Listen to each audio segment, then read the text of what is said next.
Bonjour à tous. Merci d'être encore présents cette fin de journée. J'espère que vous êtes encore un petit peu attentifs pour ma présentation. Ça ira vite, encore une petite demi-heure. Donc voilà, moi je viens vous présenter donc le projet Module Suite Home d'infirmiers de rue. Donc le logement modulaire comme solution de logement ou de relogement durable pour des personnes sortant de la rue. Alors une petite introduction d'abord par rapport à l'ASBL Infirmiers de rue, comme ça vous situez bien un petit peu nos actions. Donc c'est une association socio-médicale active à Bruxelles depuis 2006 et à Liège depuis 2019. Et donc nous sortons les personnes les plus vulnérables de la rue. Et quand je dis vraiment les plus vulnérables, c'est vraiment celles en bout de parcours qui ont déjà essayé toutes les associations qui existent, en tout cas sur Bruxelles, et où ça n'a pas marché. Et donc nous on a fait le pari de se dire que si on pouvait réussir à remettre ne fût-ce qu'une seule de ces personnes-là en logement, on peut arriver avec tout le monde. Et voilà, maintenant on y arrive. Et c'est pourquoi nous croyons donc à la fin du sans-abrisme à Bruxelles et en Belgique. Donc comme ça, vous avez déjà une petite idée un petit peu de notre public. Donc c'est un public vraiment très précarisé. Et donc nos leviers pour y arriver, c'est donc le travail sur l'hygiène, le soin, le développement personnel, la mise en réseau et le logement. Et donc moi, je viens vous présenter une partie de notre programme logement, qui est donc le logement modulaire.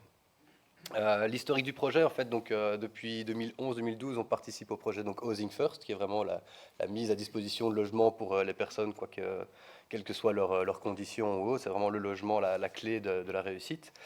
Mais très rapidement, on s'est rendu compte que c'était très compliqué de capter des logements abordables sur Bruxelles. Et c'est le cas aussi un peu partout. On découvre ça maintenant aussi à Liège. Depuis 2019, on a le même souci. Et donc on a commencé à réfléchir, et c'est en 2016 où un bénévole a eu l'idée de se dire, bah, tiens, si on créait des modules. Bon, c'est pas lui qui a eu l'idée, hein, il s'est inspiré, mais on s'est dit, tiens, on pourrait faire ça aussi. Au moins, on serait propriétaire de ces modules, et on pourrait du coup les mettre à disposition plus facilement. Donc voilà, l'idée a germé, et ça a commencé petit à petit. Donc là, vous voyez un petit peu l'historique. Au tout début, 2018, on a trouvé un premier partenariat avec CityDev. Pour ceux qui ne connaissent pas, donc c'est un organisme public de la région bruxelloise chargé de la redynamisation économique et de la rénovation urbaine, dont le logement. Et donc voilà, ils ont énormément de terrain à leur disposition sur Bruxelles, dont des friches inexploitées. Et donc c'est comme ça que voilà, le premier contact a été pris, et ils nous ont fait confiance. Ils nous ont dit, voilà, vous avez un terrain pour 3 mois. Bon, finalement, les 3 mois se sont transformés en 2 ans et demi. Donc vraiment, ils ont vraiment bien fait confiance au projet. Mais ça a commencé comme ça, vraiment petit à petit, et c'est un peu ça aussi pour tous les projets, je pense, c'est vraiment prouver par l'exemple. Au début, on a eu beaucoup de mal à se voir octroyer le premier permis d'urbanisme. Donc là, vous pouvez voir, 2019, on a installé les 2 premiers modules. L'entrée en logement des 2 premiers patients s'est fait directement après. On a déposé des permis d'urbanisme, on a déposé 3, il n'y en a que 2 qui ont été octroyés, et ça a mis énormément de temps, quasiment 1 an et demi pour avoir ces permis d'urbanisme, parce que la région et la commune se renvoyaient la balle en disant, ah non, c'est pas à nous, c'est à vous de le faire, et ce genre de choses. Et donc finalement, on a perdu un terrain comme ça, parce qu'on avait reçu un accord pour 2 ans sur la commune d'Anderlecht, et finalement, il nous restait 6 mois d'occupation le jour où on a reçu le permis d'urbanisme. Et bon voilà, maintenant, une fois que ça a été acquis, que ces permis sont maintenant dans notre poche, on voit que par après, on est retourné voir le CPS de la ville de Bruxelles, qui a aussi énormément de terrain à Bruxelles et ailleurs. Et grâce à ce permis d'urbanisme, grâce à cette première expérience, nous ont fait confiance et maintenant nous ont dit, OK, pas de souci, nous pouvons nous lancer avec vous dans ce projet-là. Et donc c'est comme ça que cette année-ci, nous sommes en train d'activer. Là, les derniers modules sont arrivés hier pour un terrain pour 5 nouveaux modules. Donc cette année-ci aussi, nous avons donc fêté l'inauguration d'un nouveau terrain. Donc c'est à Forêt. Je vous montrerai tout à l'heure. On a une petite visite 3D du terrain et des modules qui sont là. Donc nous avons maintenant donc 6 modules installés avec 6 personnes relogées dans ces modules sur un terrain à Forêt. Donc maintenant aussi un nouveau terrain à Neder-Overenbeek, le terrain du CPAS, avec 5 nouveaux modules. Donc ces modules-là, en fait, c'est une mise à disposition. Là, je ne vais pas en parler maintenant parce que sinon, je n'aurai pas le temps. Mais voilà, c'est un nouveau partenariat qu'on a passé avec un constructeur qui nous met à disposition et qui touche les loyers des modules, mais j'en parlerai derrière. Et voilà, et donc pour les objectifs, en tout cas en 2023, nous allons lancer la construction de 6 nouveaux modules et nous espérons activer au minimum 2 nouveaux terrains, un à Bruxelles et un à Liège. Pour Bruxelles, il n'y a pas de souci, on a déjà les conventions et les partenariats, avec CityDev par ailleurs. Et à Liège, là on continue, voilà, c'est une autre problématique. Ça, il faut bien le dire aussi, c'est que les réalités urbanistiques ne sont pas les mêmes à Bruxelles et en Wallonie.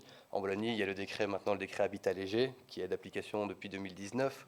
Donc il est possible d'avoir des permis d'urbanisme à plus long terme. Et aussi les normes du logement, les normes d'habitabilité du logement ont été revues en fonction de ces nouveaux types d'habitats, enfin pas de ce nouveau type, mais en tout cas de ces habitats. À Bruxelles, ce n'est pas du tout ça, donc du coup nous devons respecter les normes du logement bruxellois, comme je vous le mets ici, donc principalement c'est les 26 mètres carrés pour la mise en location et les 2 mètres 50 de hauteur sous plafond. Donc c'est pour ça, vous le verrez un peu plus tard avec la visite 3D, ben, ce sont des gros modules par rapport à l'idée qu'on peut s'en faire du logement modulaire, au tiny house et autres. Ben voilà, nous on doit être plus gros que ça pour respecter ces normes-là. Mais du coup, maintenant, voilà, nous avons ces permis-là. Et donc, ces modules sont vraiment considérés comme des studios, en fait. Ce sont des studios déplaçables que l'on vient maintenant mettre sur des terrains en occupation temporaire. C'est ça aussi le problème pour le moment à Bruxelles. C'est que, de toute façon, le prix du foncier est beaucoup trop élevé pour nous, petite SBL, pouvoir acheter un terrain et pouvoir placer des modules sur le long terme. Donc voilà, on trouve des partenariats avec, pour le moment, des acteurs publics, donc un CPAS ou CityDev, pour occuper des terrains. Souvent, on essaie de valoriser les terrains, enfin, c'est l'argument qu'on utilise, c'est en attente d'un futur projet immobilier. Donc le plus souvent, CityDev a des projets immobiliers sur les terrains qu'ils ont achetés. Le temps de lancer le projet, de faire toutes les démarches administratives, le permis d'urbanisme, les enquêtes publiques et tout ce genre de choses, il se passe souvent 2, 3, 4, 5 ans avant que ça arrive. Et donc nous, on est là pour dire, écoutez, ce terrain, vous ne pouvez rien en faire. Nous, durant ce laps de temps, on peut venir mettre des modules, on peut reloger des personnes sans abri. Et en plus, ça apporte une plus-value pour le propriétaire, parce que ça évite, par exemple, les dépôts clandestins. Ça évite parfois aussi un peu de nuisance dans le quartier, des terrains vagues, pas très bien éclairés ou ce genre de choses. Donc là, au moins, voilà, on essaie de valoriser, donc ça intéresse le propriétaire. C'est aussi intéressant pour le quartier, ça le valorise un petit peu. Voilà, il y a de la vie sur ce lopin de terre, par exemple, qui n'était pas habité avant. Donc voilà, donc c'est ce qu'on fait. Là, pour le moment, les conventions, c'est 2 ans qui sont renouvelables. Donc, par exemple, sur le terrain de forêt que je vais vous montrer tout à l'heure, on sait officieusement qu'on a encore 4-5 ans d'occupation devant nous, parce que le projet immobilier qui va avoir lieu est un gros projet immobilier où il y aura, à mon avis, beaucoup de problèmes avec la commune ou avec les riverains. Donc le temps que ça aboutisse, on sait qu'on a du temps. Mais voilà, c'est toujours 2 ans renouvelables, donc on est toujours un peu dans une précarité par rapport à ça. On ne sait jamais combien de temps ça va durer. On doit être accordé à l'eau, à l'électricité et aux égouts, donc pas question de toilettes sèches, mais ça aussi pour nos patients, c'est pas possible de leur demander d'utiliser une toilette sèche. La vision d'un fermier de rue aussi, c'est vraiment de proposer des logements durables et de qualité. Donc là, j'insiste là-dessus parce qu'on en a parlé juste avant par rapport au logement de transit, où on en a parlé, enfin on l'a vu dans le petit reportage juste avant par rapport aux containers.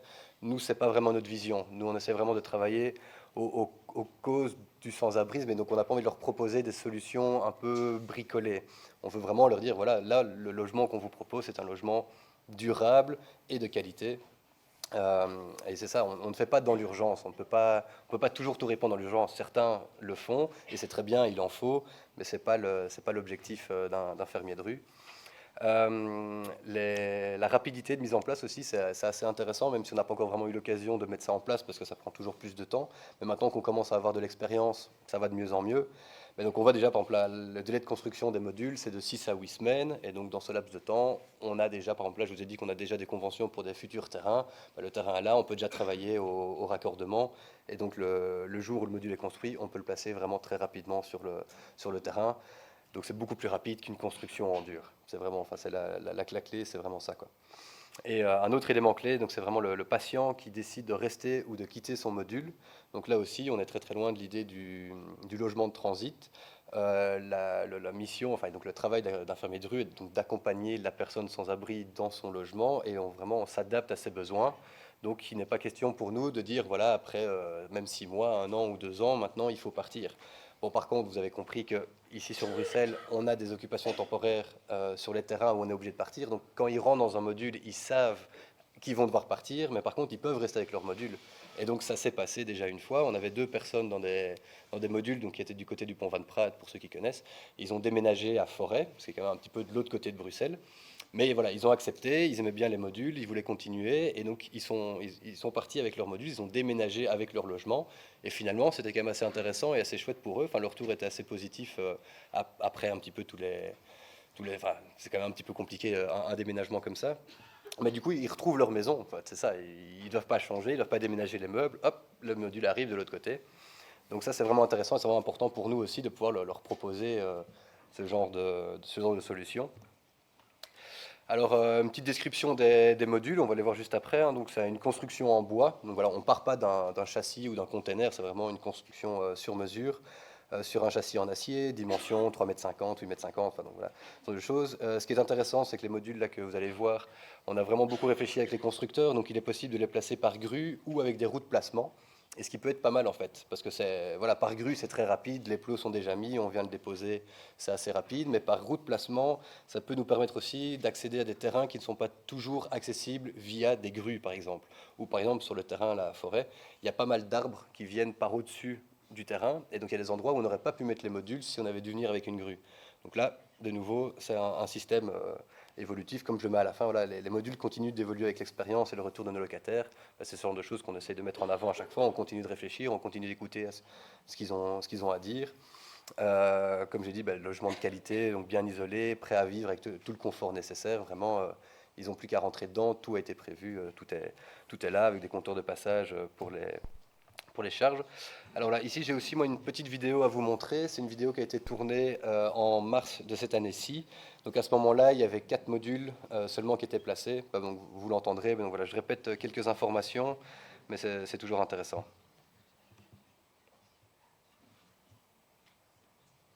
Il faut pousser sur la flèche, c'est ça? Normalement, ça se lance tout seul, hein, mais...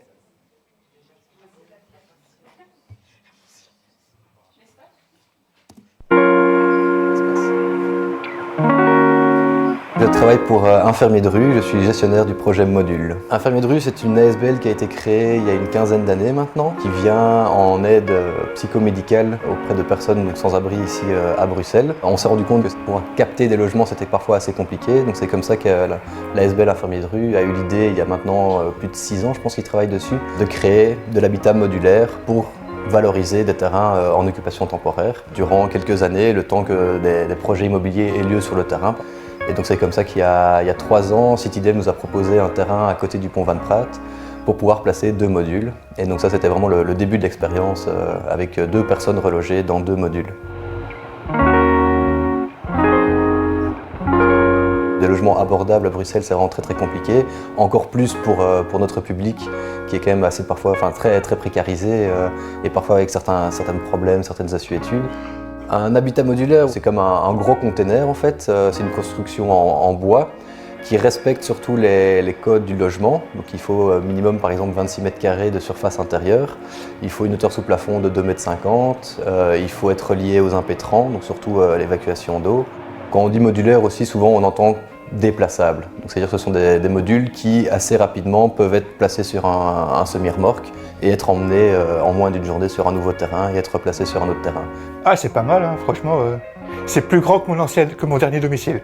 Ça va, je pensais que ça allait être un peu plus froid en hiver, mais franchement, non, c'est bon. La cuisine.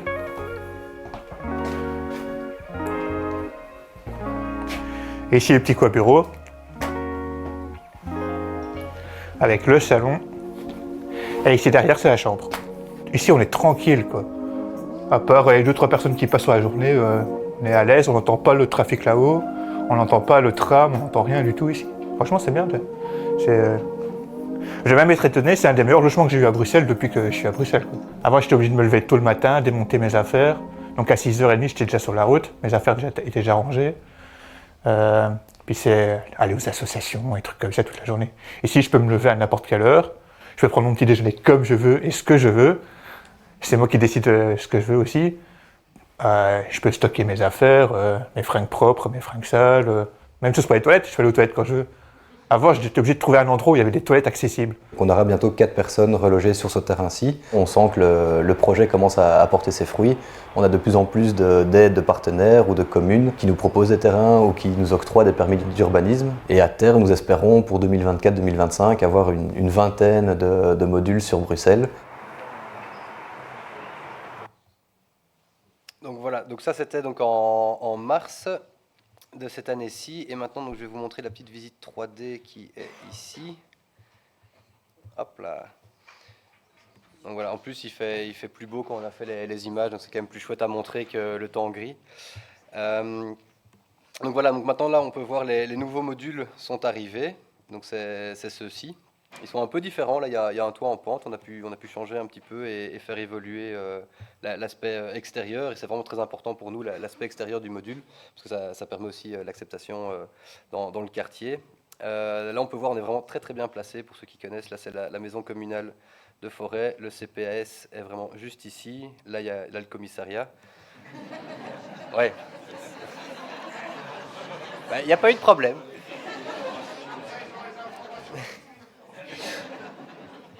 C'est vrai, mais bon, le plus intéressant, c'est le petit sous-bois à l'arrière. Il est très agréable. Mais donc voilà, ici, c'est la petite vue aérienne. On peut voir que les modules sont quand même assez rapprochés. On a plus ou moins les 5 à 6 mètres entre les modules, ce qui a quand même des avantages. Je vais en reparler juste après. Et comme ça, donc vous voyez donc les 3 derniers modules qui sont arrivés. Donc c'est ces 3-ci, et ça, c'est les 3 anciens. Donc celui qu'on vient de voir dans la vidéo, c'est celui-ci. Vous voyez ouais, vous le voyez. Donc c'était celui-ci. Donc ça, c'est un petit peu le module deuxième génération, et maintenant donc celui que je vais vous montrer, c'est on va dire troisième génération déjà. Donc on peut rentrer hop, par là, comme ça vous donne une petite idée un petit peu. Donc voilà, on a vraiment cuisine tout équipée, c'est très minimaliste, mais voilà, il y a tout le confort nécessaire. Des tacs, un frigo. On a travaillé aussi par rapport à la lumière. Donc on a rajouté des fenêtres en hauteur, on a rajouté des fenêtres aussi sur les côtés pour créer des courants d'air en hiver, parce que parfois les modules, s'ils sont placés trop au soleil, ça surchauffe quand même un petit peu. Donc vous pouvez voir, c'est vraiment c'est minimaliste, mais c'est vraiment ce qu'il faut, et c'est des logements qui conviennent en fait. On pensait vraiment au départ que les personnes allaient utiliser ça comme un tremplin. Donc vraiment un logement tremplin en disant ben voilà, je sors de la rue, je vais 3 mois dedans et je vais rebondir sur autre chose. Et on se rend compte de plus en plus qu'en fait ça leur plaît. Bon, il y a le côté financier, mais il y a aussi le côté pratique, tous les points positifs dont je parlerai après. Donc finalement on se rend compte qu'il y a de plus en plus de nos patients locataires qui restent quand même assez longtemps à l'intérieur. Donc voilà, vous voyez, hop, la petite salle de bain assez classique avec la toilette. Donc voilà, hop.